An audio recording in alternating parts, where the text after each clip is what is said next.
আমার মাথায় চমটুপি পরানো হলো, এরপরে নিয়ে সিডিডিসি ভবনে ঢুকানো হলো, সেখানেও সিসি ক্যামেরা আছে। আমাকে যে আয়না ঘরে রাখা হলো সেই সিডিডিসি ভবনের সেই রুমের সামনেও সিসি ক্যামেরা ছিল।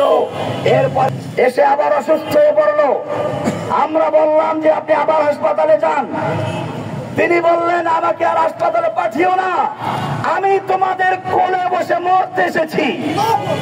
ঠিকই 5 মিনিট যায় নাই, এর মধ্যে সে আমাদের আর এক ভাই আবু তাহের তার বুকের সাথে মাথাটা মিলিয়ে এরপরে শেষ নিঃশ্বাস ত্যাগ করেছেন, শাহাদাতের মৃত্যু করে ঢলে পড়েছেন।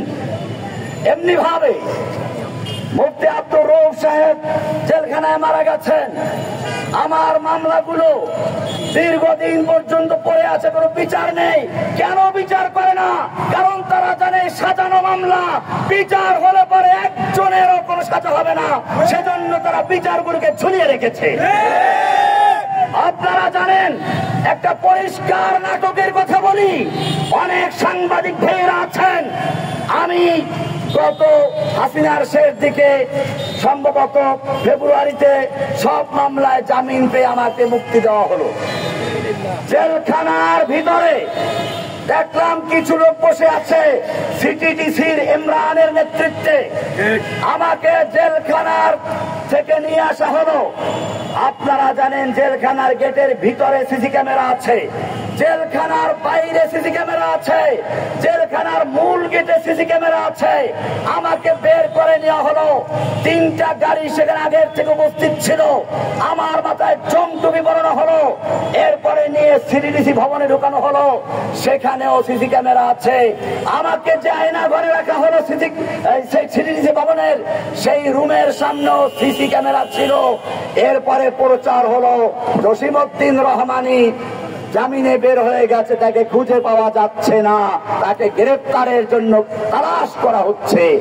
এরপরে 2 দিন রেখে 3য় রাতে আমাকে ক্রস ফায়ার দেওয়ার জন্য মোহাম্মদপুর সেই যে কবরস্থান তৈরি করেছে হাসিনা দেশের মানুষকে কবর দেওয়ার জন্য, 80,000 মানুষকে একবারে কবর দেওয়া যায় এমন এক কবরস্থান তৈরি করেছে। সেই কবরস্থান তৈরি করতে গিয়ে আমার মাদ্রাসা, আমার মসজিদ, আমার বাড়ি পর্যন্ত দখল করে রেখেছে। এখান থেকে আমাকে ক্রস ফায়ার দেওয়ার সাহস হলো না, হয়তো লোকেরা টের পেয়েছে, ফিরিয়ে নিয়ে আসলো। এরপরে একটা মামলা দিল, সেই মামলা এখন পর্যন্ত আমাকে ঝুলতে হচ্ছে। আমি সাংবাদিক ভাইদেরকে জিজ্ঞেস করি, আপনারা এত কিছু খুঁজে বের করতে পারেন, 3 দুপুরে আমাকে এতগুলো সিসি ক্যামেরার মাধ্যমে ছিনতাই করলো, অপহরণ করলো, গ্রেফতারের নাটক করলো, আপনারা কোথায় ছিলেন? কেন এখন পর্যন্ত এটা বের করে হাসিনার এই নাটকের সত্যিকার প্রমাণ দিতে পারলেন না? হাসিনার নাটক আরো আমি দেখাই। অভিজিৎকে যখন হত্যা করলো কে বা কারা, তখন অভিজিৎ হত্যার মামলা, যেহেতু অভিজিৎ রায় ছিল আমেরিকান নাগরিক, সেজন্য একটা নাটক সাজালো।